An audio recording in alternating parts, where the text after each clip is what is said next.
முன்னாள் கல்வி அமைச்சரும் ஐக்கிய தேசிய கட்சியின் பொதுச் செயலாளருமான அகிலவராஜ் காரியவசம் இன்றைய தினம் அதிரடியாக கைது செய்யப்பட்டிருக்கின்றார். குற்றத்தடுப்பு விசாரணை பிரிவினரால் அவரிடம் பல மணி நேரங்கள் இடம்பெற்ற விசாரணையின் பின்னரே இப்போது அவர் கைது செய்யப்பட்டிருக்கின்றார். கைதுக்கான காரணங்களும் வெளியாகி இருக்கின்றது. மேலும் இந்த கஞ்சிபான இம்ரானை கைது செய்வதற்காக இலங்கையிலிருந்து சென்ற ரொஹான் ஒலுகல தலைமையிலான குழு அங்கே கைது செய்யப்பட்ட மலேசியாவிலே கைது செய்யப்பட்ட சைமாவிடம் நடத்தப்பட்ட விசாரணைகளிலே பல உண்மைகளை தெரிவித்திருக்கின்றாராம் சைமா. இதன் அடிப்படையிலே மலேசியா போலீஸ், இலங்கையிலிருந்து சென்ற போலீஸ் என்று சர்வதேச போலீசாருடைய உதவியோடும் கஞ்சிபான இம்ரானை சுற்றி வளைப்பதற்கான வேலைகளும் இடம்பெற்று வருகின்றது. மேலும் தற்போதைய போலீஸ் மா அதிபர் நடு வீதியில் வைத்து அடித்து படுகொலை செய்யப்படுவார், எல்லோரும் இருந்து பாருங்கள் என்ற அடிப்படையிலே மஹிந்த ராஜபக்ச கட்சி சார்ந்தவர்களும் கடும் எச்சரிக்கை விடுத்திருக்கின்ற விடயமும் பெரும் பேசுபொருளாக மாறியிருக்கிறது. இந்த விடயங்கள் பற்றித்தான் இந்த தொகுப்பினூடாக முழுமையாக பேசப் போகின்றோம். அன்புறவுகள் எல்லோருக்குமே வணக்கம்.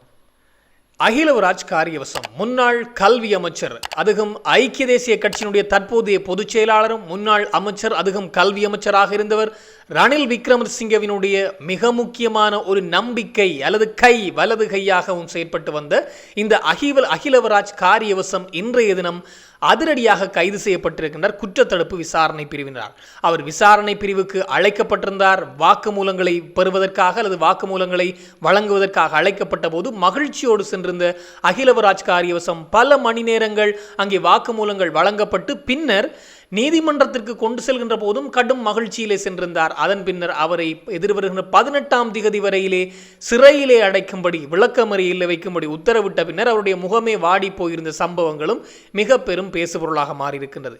ஏன் இந்த அகிலவராஜ் காரியவசம் கைது செய்யப்பட வேண்டும், அதுவும் ரணில் விக்ரமசிங்கனுடைய நம்பிக்கை நட்சத்திரம் ஏன் வீழ்த்தப்பட வேண்டும் என்று கேள்வி கேட்கின்ற போதுதான் இந்த அனுர் அரசாங்கம் சொல்கின்றது, எல்லோருமே பயப்படாதீர்கள். அதாவது ஸ்ரீலங்கா பொதுஜன பெரமுன ராஜபக்சக்கள் தரப்பு மாத்திரமல்ல, எல்லாருக்குமே அதாவது எல்லாருமே நீங்கள் கைது செய்யப்படுவீர்கள் என்ற அடிப்படையிலே, எல்லாருக்கும் பாகுபாடு நாங்கள் காட்ட மாட்டோம், எல்லாருமே கைது செய்யப்படுவீர்கள் என்ற அடிப்படையிலே சஜித் பிரேமதாச கட்சி சார்ந்தவர்கள் கைது செய்யப்பட்டிருக்கின்றார்கள்.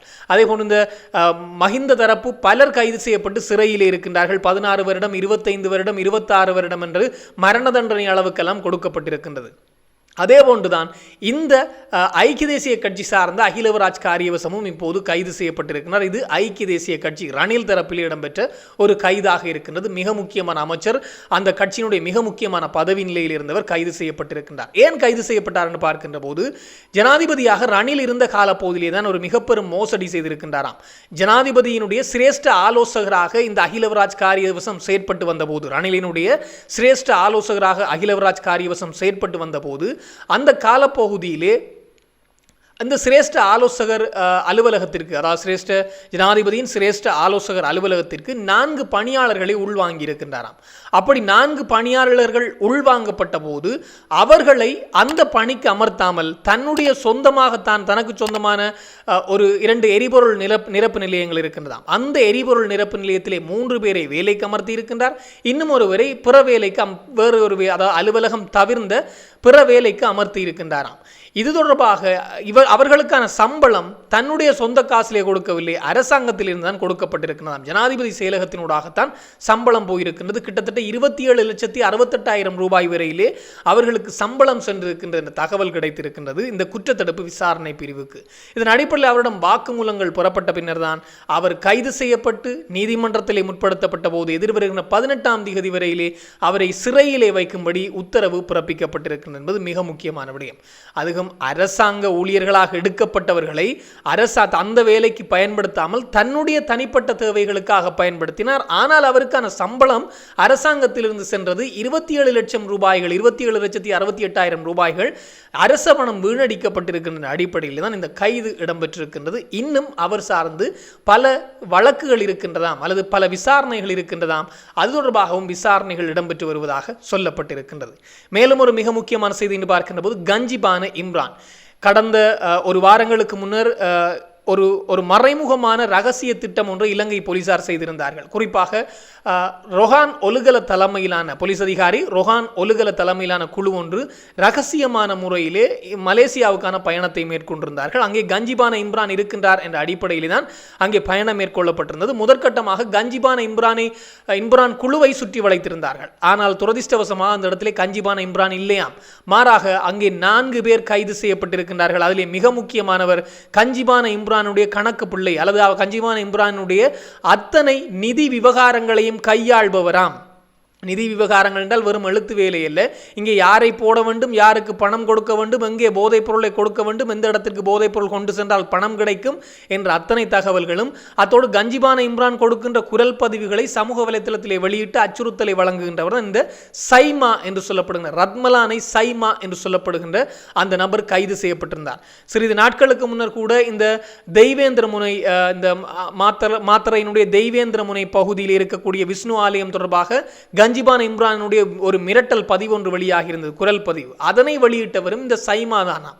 கஞ்சிபான இம்ரான் குரல் பதிவை மேற்கொண்டு கொடுத்து விடுவார். அதை சமூக வலைத்தளத்தில் பரப்புகின்ற வேலையை இந்த சைமா ரத்மலானை சைமா தான் செய்து வந்திருக்கின்றார் என்பது விசாரணைகளில் தெரிய வந்திருக்கின்றது.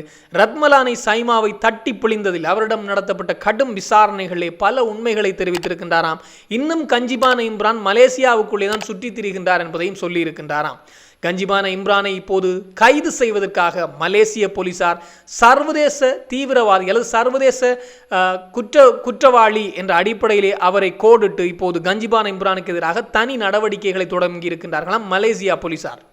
அதேபோன்று இலங்கையிலிருந்து சென்ற ரொஹான் ஒலுகல தலைமையிலான அணி மேலும் சர்வதேச போலீசாருடைய உதவியும் கிடைத்திருக்கிறதாம். இன்டர்போலினுடைய உதவியும் கிடைக்கப்பெற்று அவரை கஞ்சிபான இம்ரானை கைது செய்வதற்கான துரித நடவடிக்கைகள் மேற்கொள்ளப்பட்டிருக்கின்றது. மலேசியாவினுடைய அத்தனை விமான நிலையங்களுக்கும் இப்போது தகவல் கொடுக்கப்பட்டு அவர் வெளியேறாமல் தடுக்கப்பட்டிருக்கின்றது.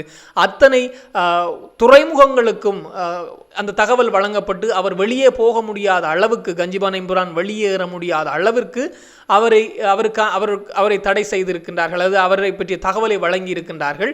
இப்போது மலேசிய போலீசார் துரித நடவடிக்கைகள் மேற்கொள்ளப்பட்டு வருகிறது. பல இடங்களிலே தேடுதல்கள் பணிகள் இடம்பெற்று வருவதாகவும் ஒரு தென்னிலங்கை ஊடகம் ஒன்று இந்த செய்தியை வெளிப்படுத்தி இருக்கின்றது. மேலும் ஒரு மிக முக்கியமான செய்தி என்று பார்க்கின்ற போது போலீஸ் மா அதிபர் தொடர்பாக வெளியாகியிருந்த செய்தி. போலீஸ் மா அதிபர் பிரியந்த வீரசூரிய எங்காவது நெடுஞ்சாலையிலே வைத்து அடித்து படுகொலை செய்யப்படுவார் என்ற அடிப்படையிலே கொஞ்சம் கடும் எச்சரிக்கையை கொடுத்திருந்தார்.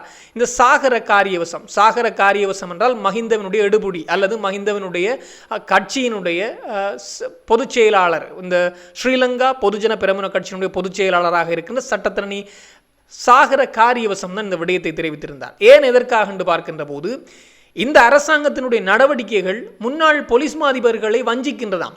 அப்பாவியான முன்னாள் போலீஸ் மாதிபர்களை இந்த அரசாங்கம் தண்டித்து வருகின்றது. அதான் தேசப்பந்து தென்னக்கோன் ஒரு அப்பாவி இந்த W15 தனியார் தங்குமிட விடுதி மீது துப்பாக்கி சூட்டை நடத்தி இருந்தது, பாதாள உலக குழுவோடு தொடர்பிலே இருந்தது, இந்த கரக்கட்டாவோடு டீல் பேசியது, அதே போன்று இந்த காலிம் ஹோத்தரல் போராட்டத்திலே தாக்குதல் நடத்துகின்ற போது கண்ணை மூடிக்கொண்டு வேடிக்கை பார்த்தது என்ற ஒரு நபர், அந்த போலீஸ் மாதிபர் தான் அப்பாவியாம். அந்த போலீஸ் மாதிபர் ஒரு அப்பாவி. தற்கொலை செய்து கொண்ட CD விக்ரமரத்ன ஒரு அப்பாவி. சிறையிலே இருக்கின்ற இந்த பூஜித ஜெயசுந்தரம் முன்னாள் போலீஸ் மாதிபர் அவரும் ஒரு அப்பாவி. எனவே இந்த அரசாங்கம் முன்னாள் போலீஸ் மாதிபர்களை பழி வாங்கி வருகின்றது. இந்த போலீஸ் மாதிபர் மக்களுக்காக வேலை செய்யவில்லையாம். அதாவது பிரியந்த வீரசூரிய போலீஸ் மாதிபர் பிரியந்த வீரசூரிய மக்களுக்காக வேலை செய்யவில்லை, மாறாக இந்த அரசாங்கத்திற்காக மாத்திரம்தான் வேலை செய்கின்றாராம்.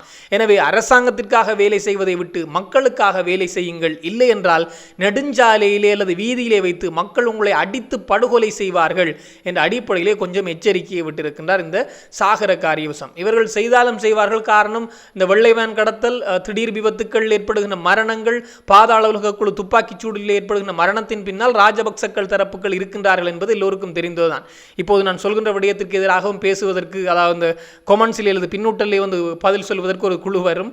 எனவே அதை வந்தாலும் பிரச்சனை இல்லை. எனவே இந்த விடயங்களை அவர்கள் செய்தாலும் செய்வார்கள், தாங்கள் செய்துவிட்டு மக்கள் தான் செய்தார்கள் என்று மக்கள் மீது பழியை போடக்கூடியவர்கள் தான் இந்த ராஜபக்சக்கள் தரப்பு. அந்த கட்சியினுடைய பொதுச் செயலாளரான சாகர காரியவசம் இந்த எச்சரிக்கையை விடுக்கின்றார் என்றால் கொஞ்சம் சிந்திக்க வேண்டியதுதான். இப்போது உடனடியாக சாகர காரியவசத்தை விசாரணைக்கு அழைக்கும்படி சொல்லப்பட்டிருக்கிறது. சாகர காரியவசத்திற்கு எதிராக முறைப்பாடுகளும் செய்யப்பட்டிருக்கின்றது.